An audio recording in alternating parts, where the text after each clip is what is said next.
In this video, we're going to talk about compound angle formulas. A compound angle formula is a formula that establishes the value of sine or cos or tan or another trig function when we are adding two angles together. So when the angle that we're taking the sine or cos or tan of is a combination of two angles, such as a plus b or a minus b.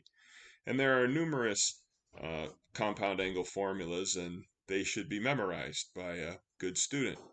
And what we're going to do right now is prove all six of these, and we're going to begin by proving this one right here, that the cos of a minus b is equal to cos a cos b plus sine a sine b.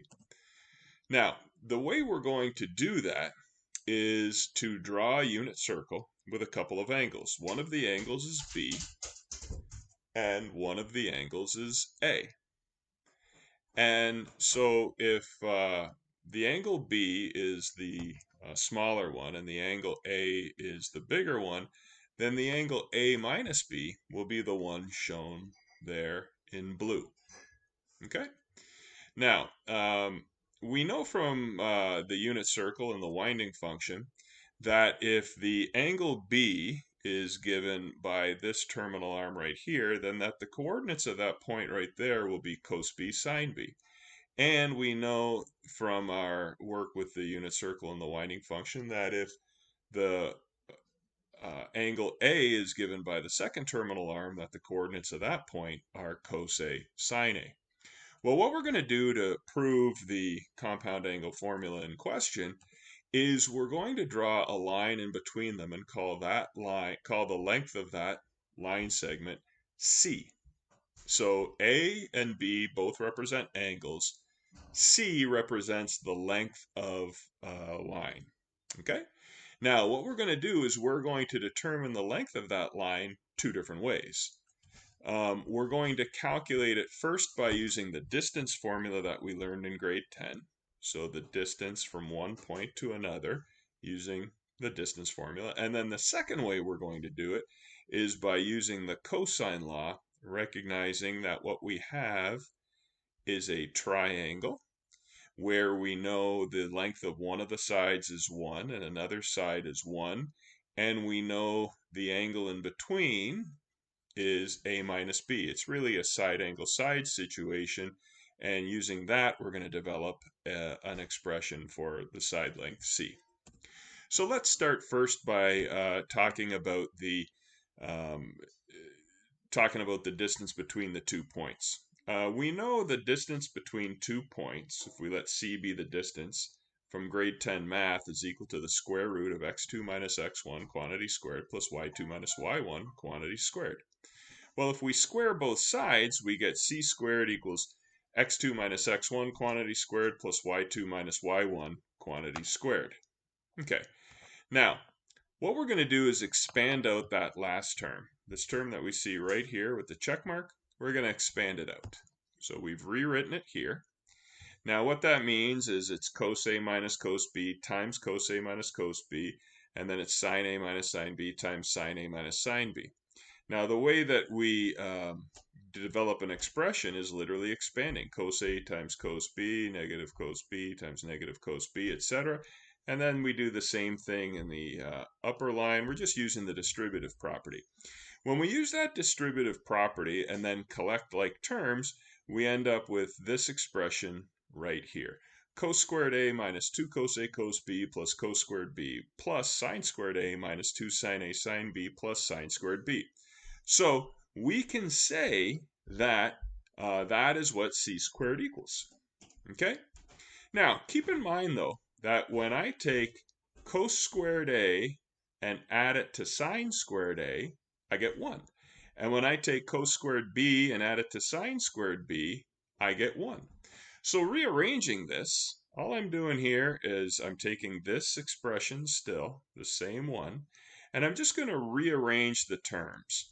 So I'll say it's sine squared A plus cos squared A plus sine squared B plus cos squared B minus 2 sine A sine B minus 2 cos A cos B. It's just a matter of rearranging those terms. Now remember, as we just said, this is equal to 1 and this is equal to 1. That's trig identities that we learned in grade 11.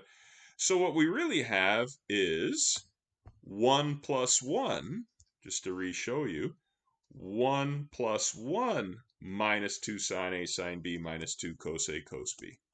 Okay, and that's what we have right here. Well, adding 1 and 1 together, we've got 2. And so we've got 2 minus 2 sine A sine B minus 2 cos A cos B. And of course, we can factor negative 2 from these last two terms. And we have sine A sine B plus cos A cos B. Okay?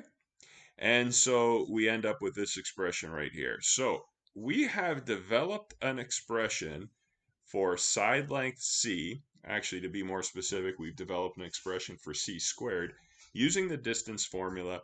We're going to call it equation 1. It is equal to 2 minus 2 bracket sine A sine B plus cos A cos B. All right, we're going to refer to that later, so we're going to make note of it. Now, we also said that we can use the cosine law for this. Look at this as a triangle. Okay, we got 3 sides. Well, the length of this side is 1 because it's a radius of a unit circle. The length of this side is 1 because it's a radius of a unit circle. And the angle in between is A minus B. Okay?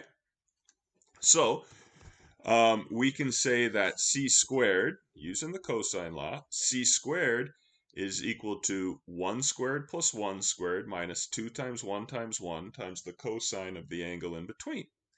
Well, that's like saying 1 plus 1 minus 2 cos of A minus B, and this 1 plus 1 adds up, and we get 2 minus 2 cos of A minus B. So in other words, C squared is equal to 2 minus 2 cos of A minus B, and that's going to be equation 2.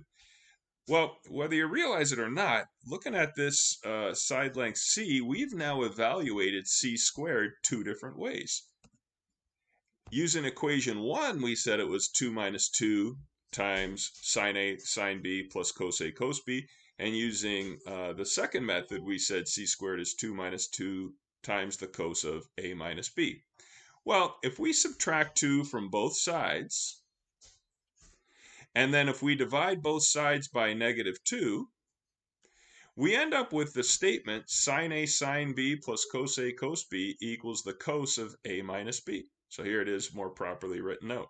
Given this statement right here, subtracting 2 from both sides, we can then divide both sides by negative 2, and we end up literally with the equation we were asked to solve, that the cos of A minus B is equal to sine A sine B plus cos A cos B. All right, we got one of them. Now, how about the next one? Well, if we want to prove that the cos of A plus B is cos A cos B minus sine A sine B, then what we can really do is just think of it like this. Instead of saying A plus B, say A minus negative B. Well, we already know the cos of A minus a second angle. That's sine A sine second angle plus cos A cos second angle. We just literally proved that. Well, if you recall from a previous lesson, we said that the sine of negative b is negative sine b. And we said that the cos of negative b is cos b. So we can sub in for sine of negative b, call it negative sine b. We can sub in for cos of negative b, call it cos b. And then when we multiply, we get negative sine A sine b plus cos A cos b, just using simple algebra. And that gives us cos A cos b minus sine A sine b. So what we're doing here is we're re-expressing A plus b as A minus negative b. Then using the formula that we already know, and also using the knowledge of what sine of negative b is and cos of negative b is. Okay, so we're done. Now, when we finish something, we can write QED. It's a Latin abbreviation that you sometimes put at the end of a proof to appear smart. It stands for quod erat demonstratum, which means that which was to be demonstrated. So in other words, you're done showing the thing. You sometimes see that in proofs, and sometimes some math comedians will tell you that QED means quite easily done. All right, what if we want to prove that sine of A plus B equals sine A cos B plus cos A sine B? Well, We know from a previous lesson that the sine of theta is the cosine of pi over 2 minus theta.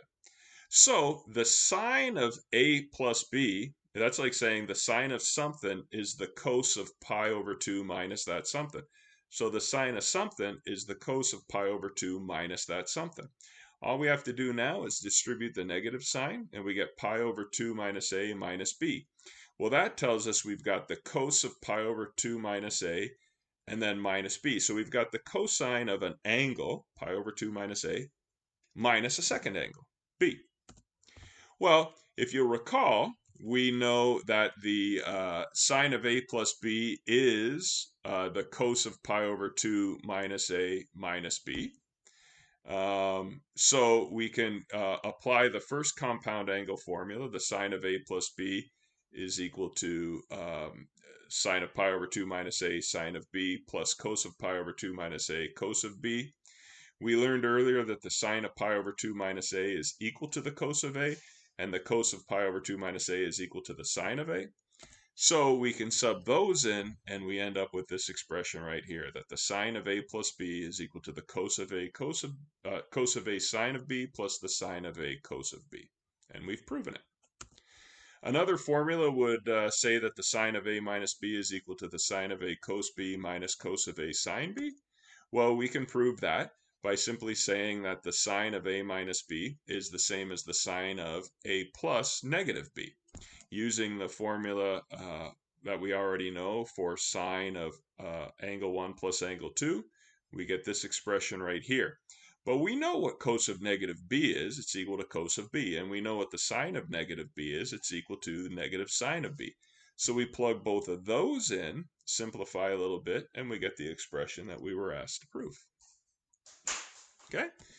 To prove the fifth formula, that the tan of a plus b is equal to tan a plus tan b over 1 minus tan a tan b, what we can do here is remember the trig identity that tan theta is equal to sine theta over cos theta, and we begin on the right-hand side. So we're going to substitute in to tan a plus tan b over 1 minus tan a tan b. For every tan function that you see there, we're going to use this relationship. And when we do that, this is what we get. Okay? Now we're going to work to get a common denominator inside of this numerator. Okay, and when we do that, we end up with sine a cos b plus cos a, sine a cos b over cos a cos b plus cos a sine b over cos a cos b. We can then, because we have up here in this numerator, we have a common denominator. Right here, we have a common denominator there. We can simply add them together, just like that. Okay, and down below we can get a common denominator. Our common denominator will be cos a cos b, so instead of saying the number 1, we can call it cos a cos b over cos a cos b. Okay, now up top we have one fraction. It's simply sine a cos b plus cos a sine b over cos a cos b. Down below we have one fraction. It's cos a cos b minus sine a sine b over cos a cos b. So we're just dividing a couple of fractions. What we'll do is invert and multiply. Now, if you notice, when we do that, we end up with this long expression up top and this long expression down in the bottom. But we can cross out like factors. There's a factor of the denominator of cos a cos b and a factor of the numerator of cos a cos b. So what we're left with is sine a cos b plus cos a sine b over cos a cos b minus sine a sine b. Well, we've just learned it, so you might not remember it just yet, but the sine a cos b plus cos a sine b is the sine of a plus b, and cos a cos b minus the sine a sine b is the cos of a plus b. And since we've got the same angle in the numerator and the denominator, and we've got sine of that angle over cos of that angle, we can say that the answer is actually tan of that angle. So we worked backwards in this proof. Instead of working on tan of a plus b, we actually worked on this expression and showed that it equaled the tan of a plus b. And finally, to prove that the tan of a minus b is equal to that, well, this is a little bit easier. we've already shown what the tan of A plus B is, so we can say that the tan of A minus B is equal to the tan of A plus negative B. So when we have the tan of angle plus angle, we know it's tan of the first angle plus tan of the second angle over 1 minus tan of the first angle, tan of the second angle. But in an earlier lesson, we learned that the tan of negative b is equal to negative tan of b. So that's like saying the tan of a plus negative tan b over 1 minus the tan of a times negative tan b, which ultimately equals this expression shown right here. So now we have actually proven all 6 of the compound angle formulas, and we can use them in good conscience.